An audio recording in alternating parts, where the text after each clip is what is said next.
March 15, 1969. The frozen banks of the Ussuri River, on the border between the Soviet Union and China. Two nuclear powers are fighting over a small disputed island called Zhenbao. Chinese troops have ambushed Soviet border guards. A firefight has been going on for hours. Then the Soviet commander gives an order, and something happens that the Chinese soldiers on the far bank have never experienced. The ground shakes. The air fills with a sound described by survivors as the entire sky tearing at once. 40 rockets leave their tubes in under 20 seconds.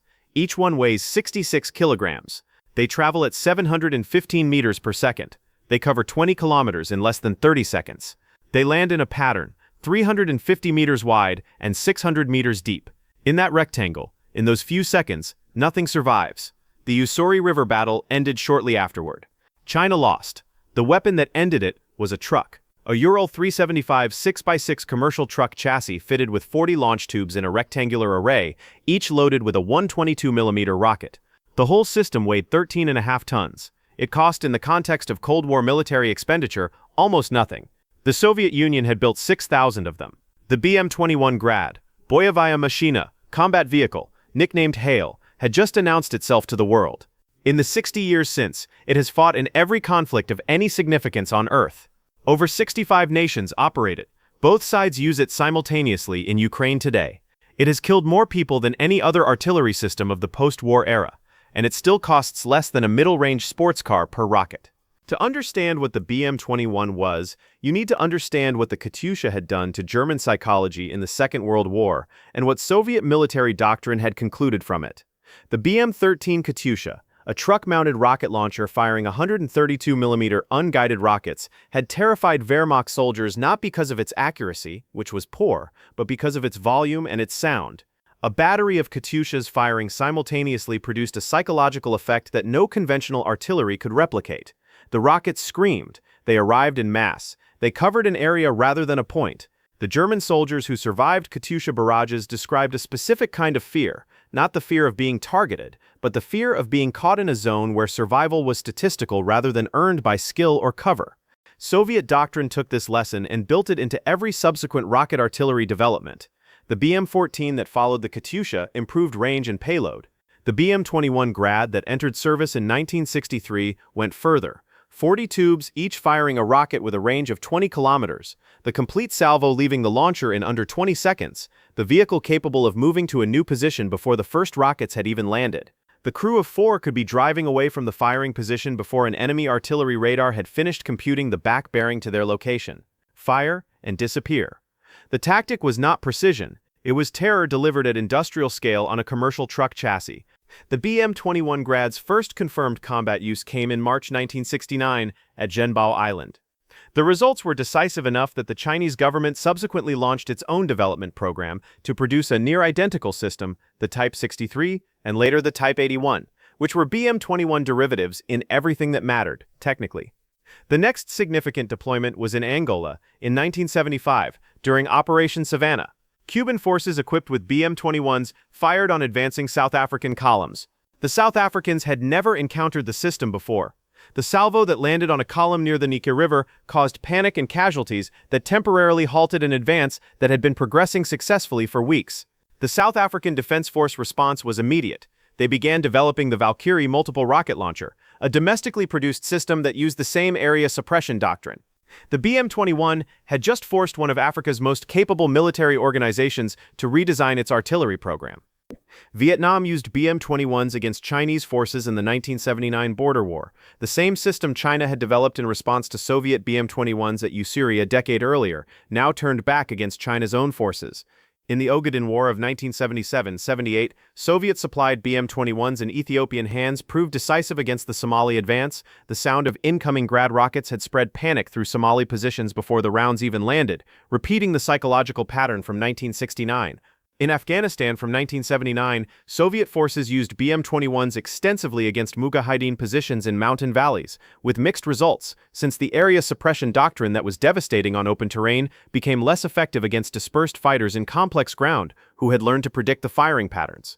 The Mujahideen in response acquired BM-21s of their own through Pakistani and American supply chains. By the mid-1980s, both sides of the Afghan war were firing Soviet-designed rockets at each other from Soviet-designed launchers. This pattern, Both sides using the same system against each other became the defining characteristic of the BM-21's global career. In the Iran-Iraq War, Iranian BM-21s faced Iraqi BM-21s across the Shatt al-Arab.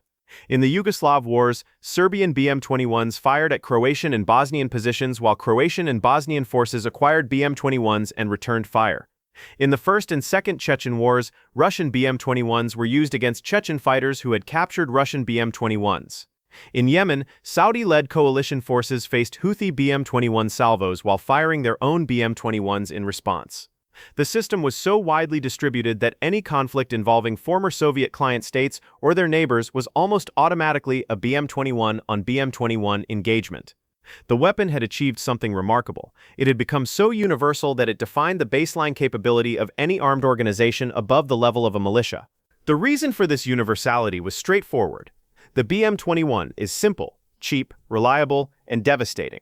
The Ural 375D truck chassis was produced in enormous quantities for Soviet civilian and military use. Spare parts existed everywhere the Soviet export network had reached. The rockets themselves required no sophisticated fusing or guidance system.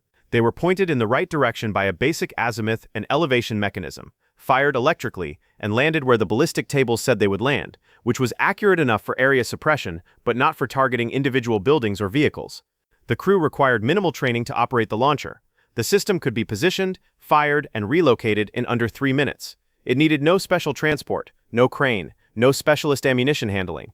The mathematics of deploying it were available in a printed manual that could be read in an afternoon. For any military force that needed to suppress enemy infantry positions, disrupt supply columns, or break up a ground assault across an open area, the BM-21 provided more effect per dollar than almost any alternative. In Ukraine from 2022, the BM-21's career entered its most intense and most observed phase. Both Russia and Ukraine operate BM-21 variants.